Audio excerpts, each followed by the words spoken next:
Forefront: Sparta and Athens. Sparta was a military powerhouse. The famous Spartans believed everything should focus on physical strength and war. When a new young Spartan was born, it would be slaughtered if it didn't look healthy. Boys were taken from their families at a young age and were trained to become soldiers. The brutal training included physical conditioning, weapons training, and harsh living conditions. The entire life of a Spartan was to win a war. Their society reflects it with three main groups. The ruling class consisted of aristocrats who held political power, the free non-citizens who were not allowed to participate in government but were still expected to serve in the military, and the helots, a group of enslaved people that provided labor for the Spartan state. Life in Sparta was harsh, brutal, and militaristic.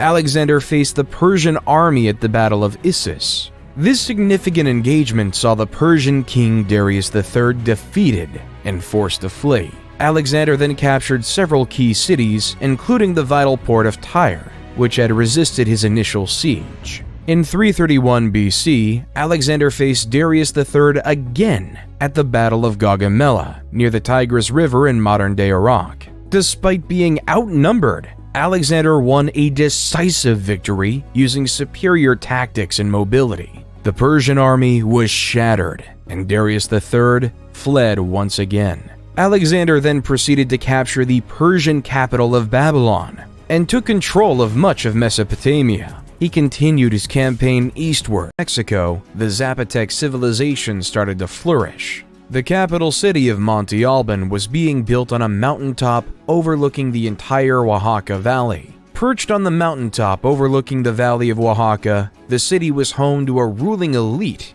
who oversaw a hierarchical social structure that included middle-class artisans and lower-class farmers. The people of the Zapotec civilization were known for their innovative agricultural practices, including the cultivation of maize and other crops, which sustained their communities in times of drought and other environmental pressures. They also developed an early writing system, which used a combination of symbols and glyphs to represent words and ideas. They developed an advanced calendar system based on 260-day and 365-day solar cycles. The city of Baghdad. Harun al-Rashid wanted to create the House of Wisdom, a library and research center that attracted scholars from around the world. These scholars would come to the House of Wisdom with the desire to learn. They've translated the works of the past, as well as developing the science of algebra, chemistry, sociology, and the concept of infinity.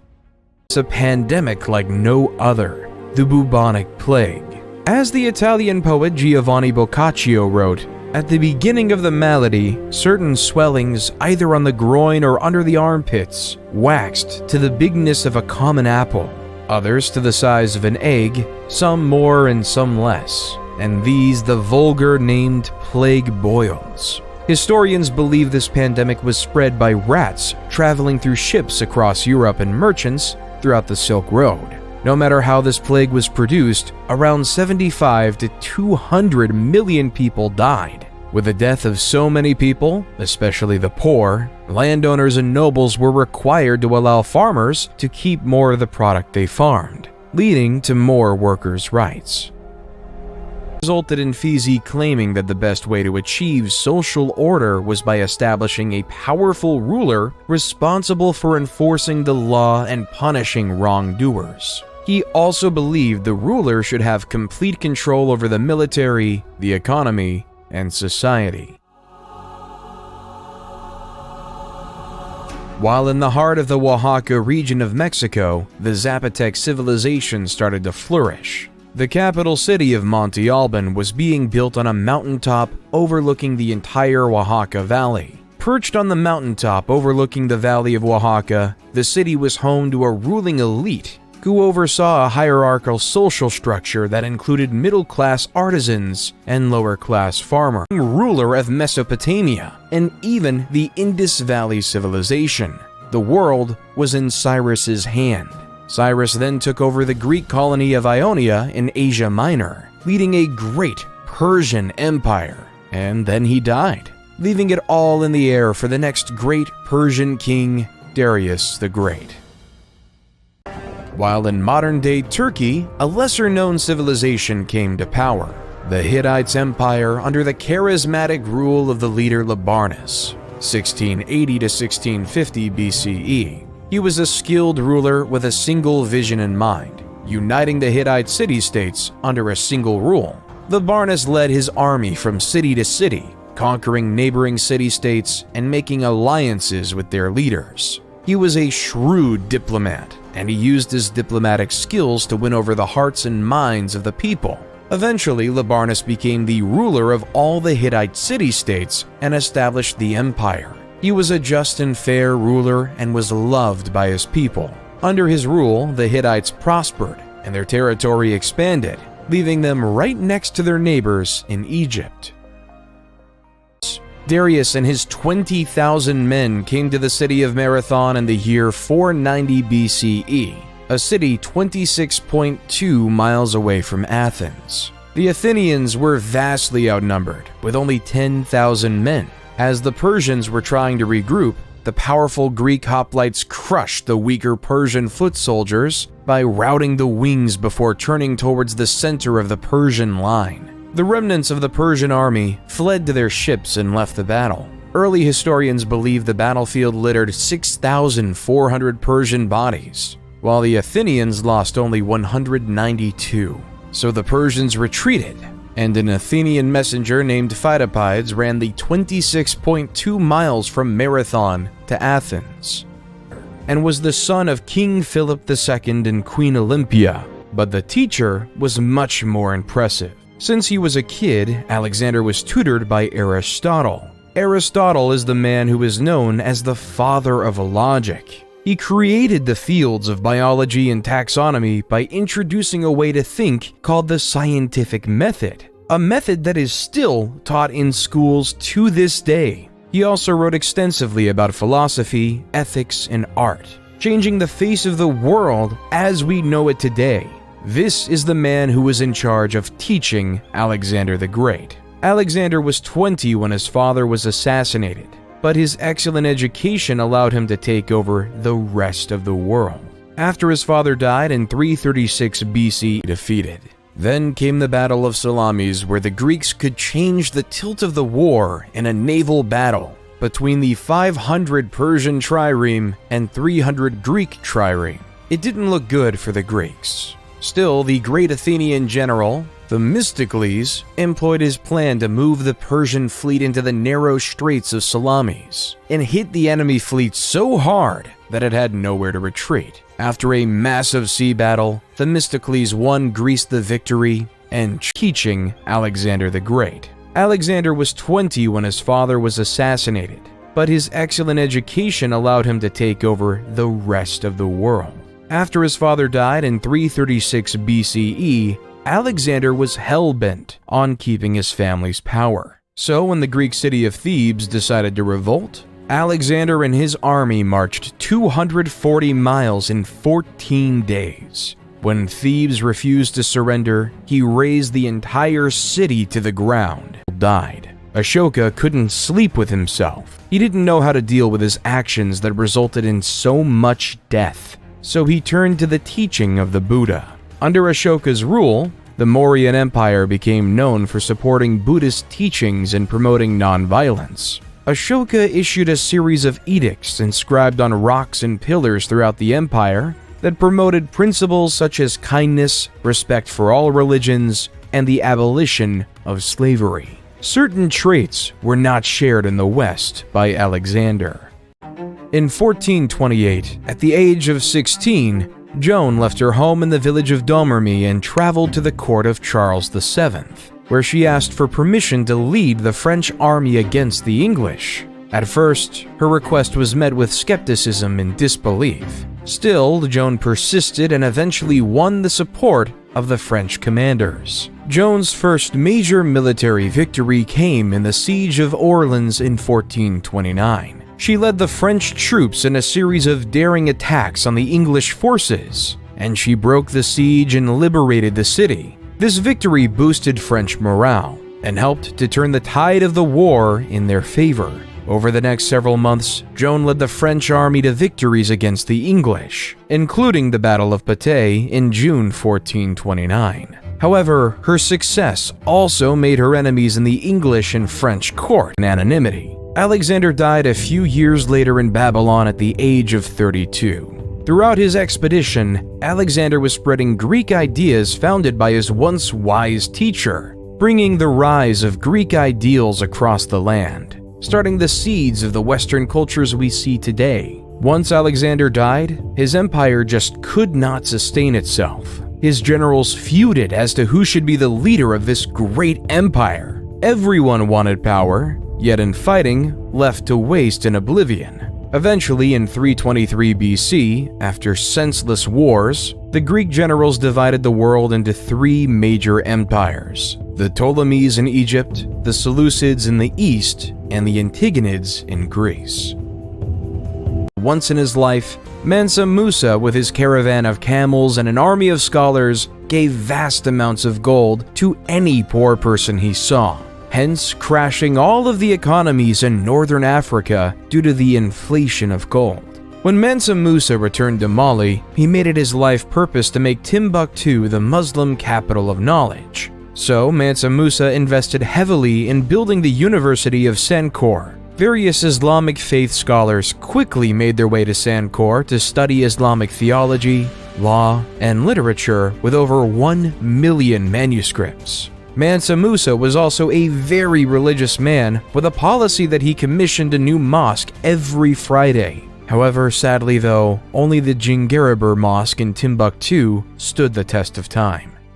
In 1009 AD, Arab Caliph al-Hakim ordered the destruction of this sacred holy site. All of the sacred sites were destroyed, leaving them completely annihilated. When the news reached Europe, Christians were horrified. Pope Sergius IV sent a circular letter to all churches, calling for a holy fight in the Middle East and the expulsion of Muslims from the Holy Land. But yet the Arabs of the Abbasid Caliphate would actually be expelled by another before Jerusalem. The Seljuk Turks, a Central Asian Turkic people of the Muslim faith, were beginning to grow their empire. In 1055, they took over the Abbasid Caliphate capital city of Baghdad. The Seljuk Turks initially respected the Caliph, but the Seljuks took over the city over time. In 1076, they captured Medina, followed the next year by the capturing of Mecca, the holiest city in Islam. Companion of the Prophet. Under the leadership of the caliphs, the Muslim community continued to expand its territory, conquering new lands and spreading the message of Islam. At first, Abu Bakr had his eyes set on the Byzantine Empire's provinces of Syria, taking over the crucial cities of Damascus and Jerusalem. Then in 636, the Arab forces invaded the Sassanid Empire, taking over their capital city in 637, marking the end of the Sassanid Empire. Onward to Egypt they went, where after years of fighting, they successfully defeated the Byzantine to take over the city of Alexandria in 642 AD, economically crippling the Byzantines. By 716, the Arab forces had conquered much of North Africa, Carthage, and Spain, so that by 716, the Arabs had an extensive empire from Lisbon to China. In the early 11th century, Leif Erikson was sent on a voyage to discover lands west of Greenland. If you look at a map, west of Greenland is the Americas. So Leif and his crew ventured to this new mystical land called Vinland, in modern-day Newfoundland, Canada. Leif and his crew spent the winter in Vinland, establishing a small settlement and trading with the local indigenous people. They also explored the surrounding area, which they found rich in natural resources, including timber, fish, and game. Leif and his crew returned to Greenland in the spring, where they were greeted as heroes for discovering new lands. Little did Leif know that he discovered a new continent for his European people. In the small town of Mecca, a nomadic tribe called the Quraysh gave birth to a man who would change the religious world yet again, Muhammad. Muhammad was orphaned at an early age and was raised by his grandfather and later his uncle. As he grew up, he worked as a merchant, which earned him the nickname Al-Amin, meaning the trustworthy. On one of his pilgrimages in 610, Muhammad meditated in a cave on Mount Jabal Nur. The angel Gabriel appeared and relayed the word of God. The Red Turbans revolted against the Mongol rulers of China. The Red Turbans were led by a man named Zhu Yanzhong, born into a poor peasant family. Zhu built a strong following among the rebel forces and eventually emerged as their leader. In 1368, Zhu declared himself emperor and established the Ming dynasty, marking the beginning of a new era in Chinese history. Yu the Great was on his way. Yu was so distraught by this problem that he would spend his days traveling up and down the Yellow River. He found ways to divert the rivers by building levees and dikes so that he could regulate the waterways. Then, after 13 years of hard work, the floods could no longer wreak havoc on the land. The people were overjoyed, and Yu was hailed as a savior. That was the start of the first Chinese dynasty, the Jia dynasty. Though the accuracy of this tale is questioned by historians, it does establish an important precedent. The idea is that power ought to follow one's merit. An individual who deserves absolute power shall have absolute power. This idea would shape the world for years to come and cause the people of ancient China to follow him to create the first ever with the gods. Pharaoh Ramses II, 1279 to 1213 BCE, accomplished many extraordinary things by living in this social system. He orchestrated the construction of the Temple of Abu Simbel, the Ramesseum, and the Temple of Karnak. He was also able to grow the Egyptian Empire and reconquer lands lost by other pharaohs, except for the land claimed by the Hittite Empire. Plato writes, "The true navigator must study the seasons of the year, the sky, the stars, the winds, and all the other subjects appropriate to his profession if he is really fit to control the ship. Think that it's quite impossible to acquire the professional skill needed for such control, and that there's no such thing as the art of navigation. How much could a randomly selected member of the Council of 500 really know? How much could he fully contribute to society? Should we allow a random member of society to have any power? Instead, Plato would advocate for the idea of a philosopher king, a man who studies wisdom, logic, and reasoning, a man who dedicates his life to understanding how to be just, a man who will become the navigator of wisdom. Plato would rather say, the society we have described can never grow into a reality or see the light of day. Genghis Khan wasn't done though. In 1219, went to war against the Khwarezm Empire in present-day Turkmenistan, Uzbekistan, Afghanistan, and Iran. During his raids, the Mongol hordes swept through one city after another, taking over the likes of Bukhara, Samarkand, and Urgench. Skilled workers such as carpenters and jewelers were usually saved, while aristocrats and resisting soldiers were killed. Unskilled workers, meanwhile, were often used as human shields during the next assault. No one knows with any certainty how many people died during Genghis Khan's wars, in part because the Mongols propagated their vicious image as a way of spreading terror. At Genghis Khan's death, he controlled a massive territory from the Sea of Japan to the Caspian Sea. However, even more impressively, around 8% of the men in South Asia descend from Genghis Khan today. Ivan the Terrible is now the ruler of Russia. In the early years of his reign, Ivan enjoyed significant success, launching military campaigns against neighboring kingdoms and expanding Russia's borders. He also oversaw the construction of magnificent public works, including St. Basil's Cathedral in Moscow. However, as Ivan grew older, he became increasingly paranoid and erratic. He launched a series of brutal purges and executions, targeting anyone he perceived as threatening his power. He also had a volatile temper, lashing out at advisors and nobles who dared to question his decisions. In 1560, Ivan suffered a devastating personal loss when his beloved wife Anastasia died. This event seems to have triggered a significant psychological breakdown, and Ivan became increasingly unstable and violent. He launched a series of bloody campaigns against his own people, including the notorious Oprichnina, a campaign of terror and repression that killed thousands of Russians and destroyed countless homes and families, truly deserving of the name terrible. Because a man named Adolf Hitler invaded Poland. Like Alexander the Great, Julius Caesar, Trajan, Attila the Hun, Genghis Khan, Napoleon Bonaparte, and Suleiman the Great, Adolf Hitler wanted to establish an empire for his nation and his people.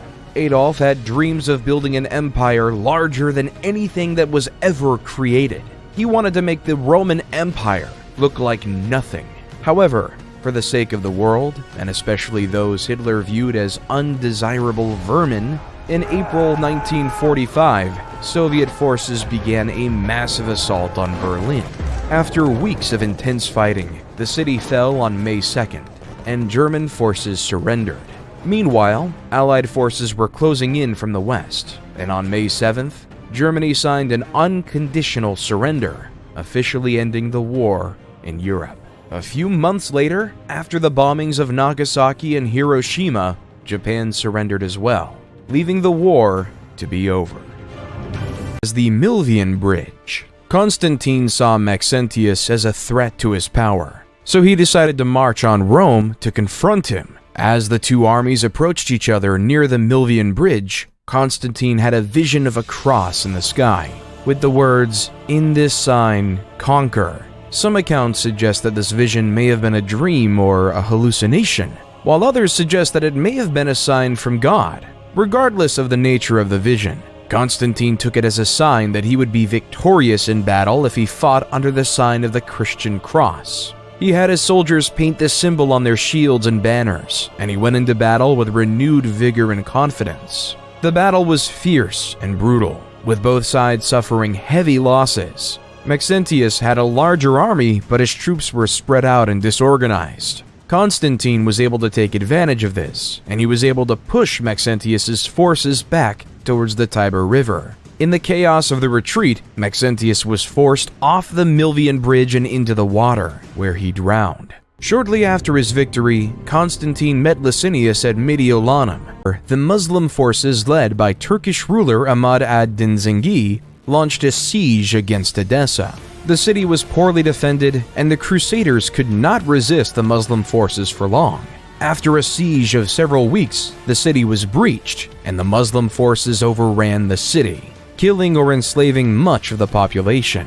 But the Christians weren't happy with that, so in 1147, the massive armies of Europe came back with attempts to free Edessa. The Crusaders faced significant logistical challenges, including shortages of food and supplies. They were also plagued by infighting and political rivalries, which called the campaign to be in ruin after the disastrous loss of the Battle of Anab in 1149, which resulted in the capture of King Louis VII and the loss of much of the Crusader army.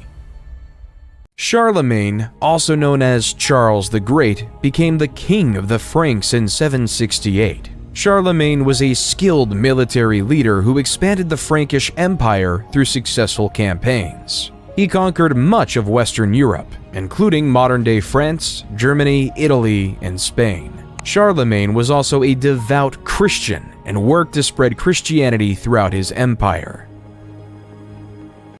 India, under the Gupta Empire, was in a mathematical golden age. Great mathematicians like Brahmagupta started using zero as a placeholder and as various solutions for mathematical equations. The astronomer Aryabhata was able to calculate the circumference of the Earth. He proved the world was round long before it was globally accepted. Aryabhata was also able to develop methods for calculating pi and square roots. However, his crowning achievement was creating the concept of an asymptote. However, after Alexander failed in the Indian subcontinent, a powerhouse emerged in India called the Mauryan Empire. At its height, it spanned over much of India, Pakistan, Bangladesh, and Afghanistan. However, this conquering came at much of a cost for its leader Ashoka the Great. In 261 BC, after the death of his parents, Ashoka decided that his empire needed to expand. In his sights, the kingdom of Kalinga.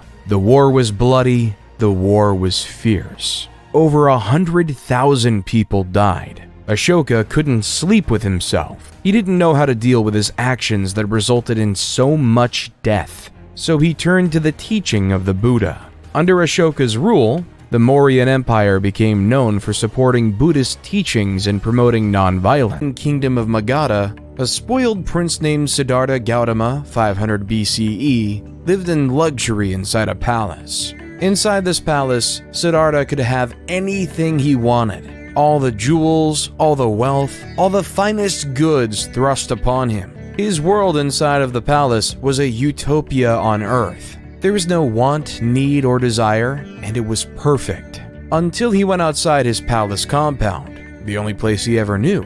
As he took his first steps outside of his palace, what he saw struck a chord. He saw an old man dying right on the street in front. He realized that the human experience wasn't something that was perfect and sublime. Instead, it was death. As Gilgamesh realized many years ago, this was an inevitable part of the human experience. Conquering Greece. Then, at a narrow pass at Thermopylae, the Spartan king Leonidas had his force of 7,000 Spartans maintain the defense. Leonidas knew of his disadvantage and developed a bold and daring plan to defeat the Persians. Rather than waiting for the Persians to attack, Leonidas ordered his soldiers to make a surprise attack on the Persian camp, catching the Persians off guard and disrupting their formation. Despite their success, the Greek army was ultimately overwhelmed by the Persians, who attacked from all sides and eventually broke through the Greek defenses. Leonidas and his soldiers fought with courage and determination. Still, they were ultimately defeated. Then came the Battle of Salamis, where the Greeks could change the tilt of the war in a naval pyramid. Then came the pharaoh Khufu, 2589 to 2566 BCE, who built the famous Great Pyramid of Giza in a labor-intensive 20-year process, one that the world still marvels at today. Khufu was then followed by pharaohs Khafre and Menkaure, who built the slightly smaller second and third pyramids of Giza respectively. While over in China in the year 2100 BCE, the first Chinese dynasty was upon us. Like the people of Mesopotamia, the Chinese were ever reliant on agriculture, producing rice, wheat, and barley among other crops. However, as legend has it, the Yellow River flooded. These massive floods would destroy all the crops. Christians took over the county of Edessa in 1098, and finally the holy city of Jerusalem in 1099.